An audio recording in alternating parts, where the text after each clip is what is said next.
ومن يشاقق الرسول من بعد ما تبين له الهدى ويتبع غير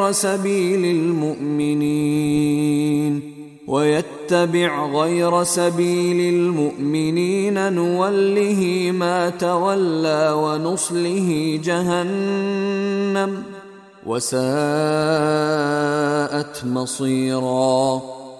ومن یشاقق الرسول، اور جو رسول کی مخالفت پر تلا ہوا ہے، یہ دجوا کر رہا ہے مخالفت میں، سازشیں، سرگوشیاں، بھڑکا رہا لوگوں کو، دیکھو جی یہ کر دیا، یہ کر دیا، اپنے لوگوں کے لیے یہ کر دیا۔ غزوہ حنین میں ہوا، غزوہ حنین میں چونکہ بہت سے مسلمان وہ تھے مکے کے جو اسی وقت ایمان لائے تھے فتح مکہ کے بعد، اب بہت شریک تھے وہ اس جنگ کے اندر حنین میں، مال غنیمت میں حضور نے ان کی دلجوئی کے لیے تالیف قلب کہتے ہیں زیادہ مال دے دیا، اس پر لوگوں نے شور مچا دیا۔ دیکھو جی اب وقت جب کڑے وقت تھے، مشکل وقت تھے تو ہم، اب جب یہ اچھا وقت آیا ہے تو اپنے رشتے دار یاد آ گئے۔ مکے والے ظاہر بات ہے رشتے دار تو تھے، بات تو غلط نہیں ہے، قبیلہ تھا قریش کا۔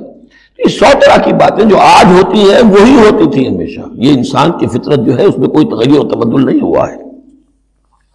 ومن یشاقق الرسول من بعد ما تبین له الهدى، اور جو رسول کی مخالفت پر تل گیا اس کے بعد کہ اس پر ہدایت واضح ہو چکی، وَيَتَّبِعْ غَيْرَ سَبِيلِ الْمُؤْمِنِينَ، اور وہ اہل ایمان کے راستے کے سوا کوئی راستہ اختیار کرے، نُوَلِّهِ مَا تَوَلَّى، ہم بھی اسی کی طرف اس کا رخ کر دیتے ہیں جو رخ اس نے اختیار کر لیا ہو، وَنُصْلِهِ جہنم، اور ہم اسے پہنچائیں گے جہنم میں، وَسَاءَتْ مَصِيرًا، اور وہ بہت بری جگہ ہے جانے کی اور لوٹنے کی۔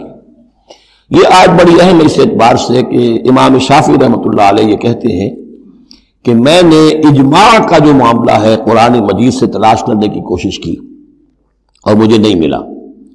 یعنی اللہ کے اطاعت یہ تو ٹھیک ہے، جو قرآن میں آیا ہے وہ قانون کا ایک سورس ہے، حضور کا فرمان، حضور کی سنت سورس ہے، اسی طرح اجتہاد وہ بھی سمجھ میں آ گیا۔ یہ اجماع کس شے کا نام ہے؟ قرآن میں کہیں ذکر نہیں آیا۔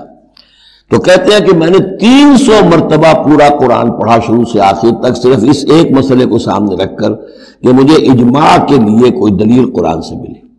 تب اس آیت پر آ کر 301ویں مرتبہ پھر نگاہ جمی، وَيَتَّبِعْ غَيْرَ سَبِيلِ الْمُؤْمِنِينَ، یعنی گویا کہ اہل ایمان کا جو راستہ ہے جس پر اجماع ہو گیا اہل ایمان کا، یہ خود اپنی جگہ ایک بہت بڑی سند ہے۔ اس لیے کہ حضور نے فرمایا میری امت ضلالت پر کبھی جمع نہیں ہوگی۔ تو جن چیز پر اجماع ہو جائے وہ گویا کہ وہ خود اپنی جگہ پر وہ اس کو ایک حیثیت حاصل ہو جاتی ہے، اوتھینٹسٹی۔